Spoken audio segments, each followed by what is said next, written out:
Cube Radio. Salut, c'est Charles Dran avec l'équipe dans 5 minutes. On s'intéresse aux sciences, à l'histoire et à l'actualité.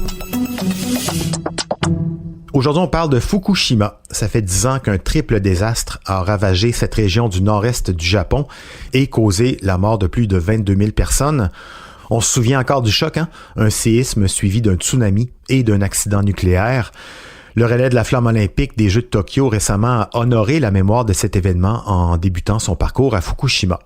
Et aussi, retour plus controversé dans l'actualité, le gouvernement japonais annonçait que l'eau radioactive traitée provenant de la centrale nucléaire sera déversée dans l'océan Pacifique dans 2 ans. Une décision immédiatement condamnée par les pêcheurs de la région, les résidents et même la Chine et la Corée du Sud, pays voisins du Japon. Comment en est-on arrivé là? Pourquoi le Japon a-t-il été touché par une telle catastrophe? Pourquoi rejeter ces eaux maintenant? Voici Baptiste Zapirin. Le Japon est un pays habitué au séisme. Il est situé dans ce qu'on appelle la ceinture de feu du Pacifique, une zone à l'intersection de 3 plaques tectoniques, Pacifique, Eurasienne et Philippines. Les plaques tectoniques, ce sont ces énormes plaques rocheuses sur lesquelles reposent nos continents, des plaques qui bougent à cause du magma dans les profondeurs de la Terre. Les plaques glissent, se chevauchent, s'étirent, et là où les plaques se frottent, ça fait des dégâts. Comprenez activité volcanique et séisme. Et il y en a donc souvent au Japon. Mais le vendredi 11 mars 2011, à 14h46, c'est un séisme sous-marin colossal qui se déclenche, à 130 km de la côte. Magnitude 9, l'un des 5 plus gros séismes jamais enregistrés. On ressent la secousse jusqu'à Pékin, en Chine, à plus de 2000 km de là. Elle déplace l'île principale du Japon, Honshu, à 2,5 mètres vers l'est. Pourtant, le séisme en lui-même génère peu de dégâts et de pertes humaines, justement parce que le Japon est habitué. La population est bien organisée et les constructions sont bâties selon des normes élevées de génie parasismique. Seulement, ce séisme ne vient pas seul. Il provoque aussi un gigantesque tsunami qui déferle dans la région de Tohoku, qui abrite la préfecture de Fukushima, juste en face de l'épicentre. C'est ce tsunami qui cause par noyade plus de 90% des 22 500 morts enregistrés durant cette catastrophe.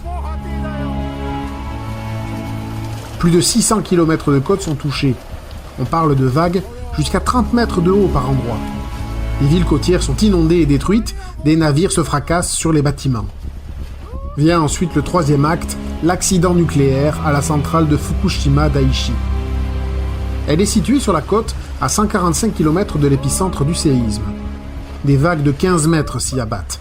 Les installations sont inondées, l'alimentation est coupée et le système de refroidissement est en panne. Résultat, les cœurs de 3 réacteurs nucléaires sont en surchauffe et entrent en fusion. Une série de 3 explosions détruisent ensuite la centrale et projettent les matières radioactives à l'air libre. Et le vent pousse les émanations vers l'intérieur des terres. C'est un drame humain, avec 160 000 réfugiés, et bien sûr une catastrophe environnementale. Les sols et les plantes sont contaminés dans un rayon de 30 km.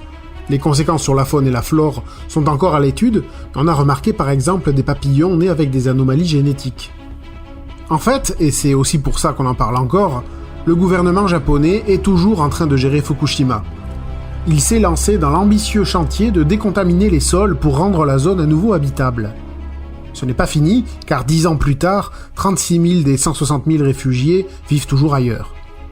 Et puis, il y a donc la gestion de l'eau, celle qui est encore utilisée pour refroidir les réacteurs nucléaires.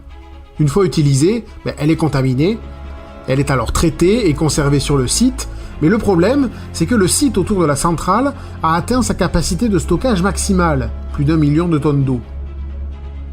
C'est cette eau traitée que le gouvernement japonais veut déverser dans le Pacifique dans 2 ans, faute de meilleures solutions. Alors oui, c'est une eau traitée, mais la quantité de matériel radioactif qui persiste dans cette eau n'est pas connue. Ce qu'on sait par contre, c'est qu'aucun traitement ne permet d'éliminer complètement la concentration de radionucléides. On peut seulement la réduire.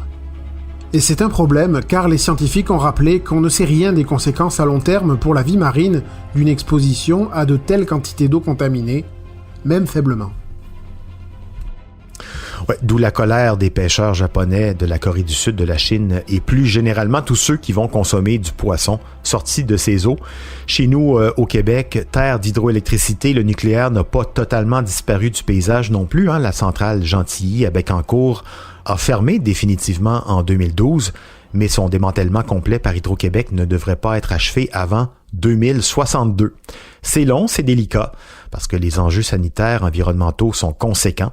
Il faut savoir que la centrale abrite toujours du combustible radioactif, enfermé dans des silos de béton dont la durée de vie n'est que de 50 ans. Mais le Canada est en train de planifier, dit-on, la construction, peut-être en Ontario, d'un tombeau nucléaire canadien qui abritera les déchets nucléaires sur le long terme. On aura certainement l'occasion d'en reparler. Merci Baptiste Zapirin, c'était en 5 minutes.